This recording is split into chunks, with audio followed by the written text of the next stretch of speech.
Hey guys, hope you're having an awesome day. In today's video, we're going to be breaking down the QBZ 95. This video will be cut down into three parts.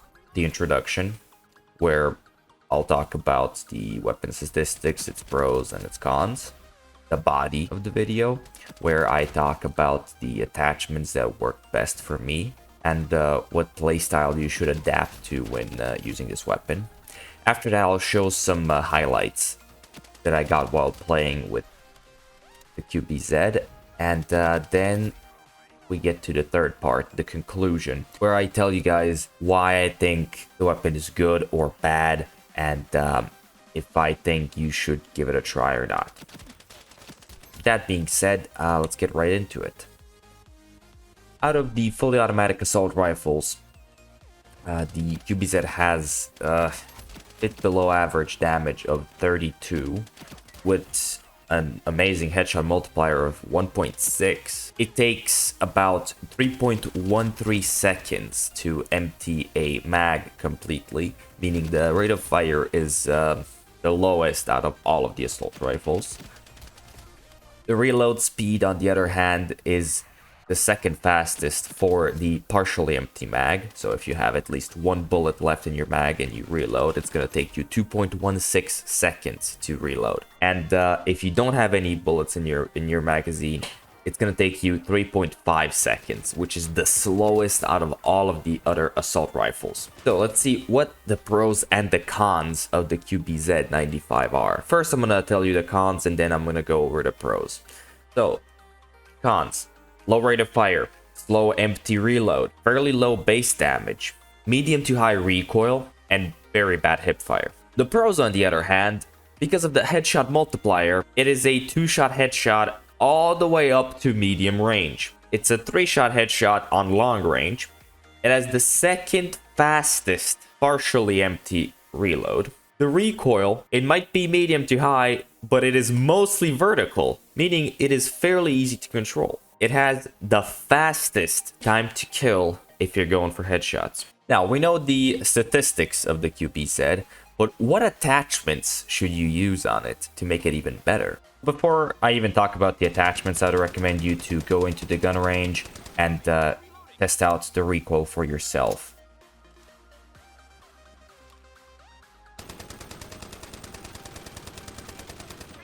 As you can see in these clips, the QBZ does have a fairly high recoil, but it turns out I can't control it. So that makes my attachment choice. Now, this first setup is for a very low level QBZ, meaning under level 15. So, quick shot, it's preference. You can use whatever other sight you want. I'd recommend the quick shot with a small dot, obviously. And because it is a low level setup, you should go with either a muzzle brake or modified rifling. Now, because I can't control the recoil, I wouldn't recommend for myself, obviously, to use a compensator, because the recoil is very much controllable. So what's messing with me is the horizontal recoil. That's why I put on a muzzle brake. But if you're having trouble controlling the vertical recoil, go for a compensator. Now, for a bit more advanced loadout, I would have to go with a clear sight, small dot, reference once again, and a silencer. Silencer helps out a lot when you're engaging enemies and they don't know where you are exactly. It's way harder to detect where you're shooting them from. Now, one loadout that I would recommend for everyone to try out, and let me know in the comments down below if you actually liked it or not, is the rifle scope and a silencer. For longer range engagements, I would highly recommend you to use this loadout, especially if you're playing on maps such as Discovery or Station. This is a godly loadout. You can beat out snipers with. This is literally a mini fully automatic sniper rifle, if you know how to use it properly. And of course, for the playstyle, your all-around playstyle should be a bit slower, simply because of the lower rate of fire of this weapon, and because it excels at medium range.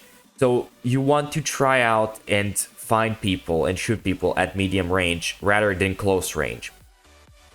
Because you're probably going to get beaten out by all of the SMGs and a lot of the assault rifles if you're up against somebody on close range. But on medium range, you are the king.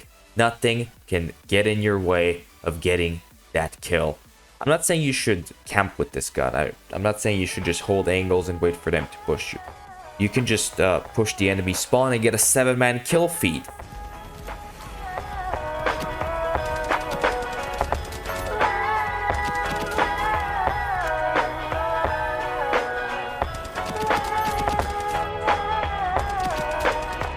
Yo, I ain't here for the money, I ain't here for the fame, though it might be nice to own it. I mean, at this point, I'm just gonna let the clips speak for themselves.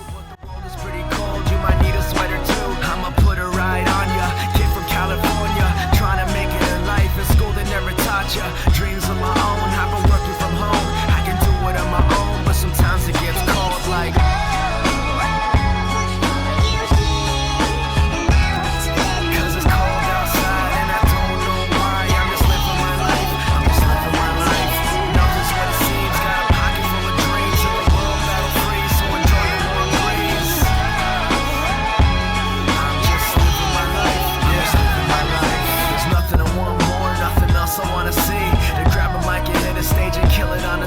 Persevering for my team so they can acquire cream. Find out what the words pays off really mean. Breathing life to a dream my peers wouldn't believe, but I'm running out of breath or I forgot how to breathe. It's been colder than ever, nothing like I remember. Like spring is the winter and every day is like December. So bring out your coats, bring out your sweaters. There's no telling when this weather is gonna get better, cause I remember the moments when I was thought as a joke. Now they're giving me handshakes saying it was a joke, but I ain't joking around, I'm trying to give you all hope. You could do it if you want it, man, you drive your own road. Yeah, a notebook full of raps by the end of every class. That's my formula for life, not the formula to math like.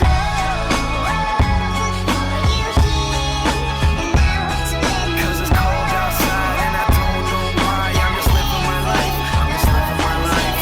Nothing's what it seems, got a pocket full of trinkets. Alright, look. The QBZ is a very good weapon. It isn't as versatile as an AUG 3 or TAR 21, for example.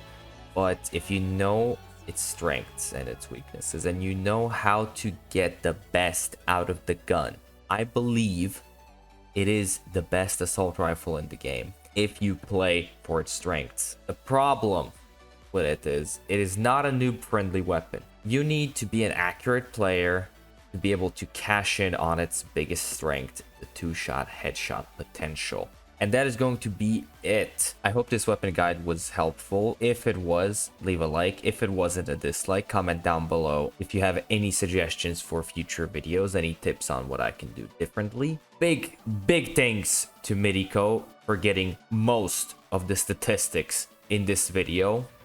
And I hope you guys have enjoyed, and I'll see you all in the next one. Laters.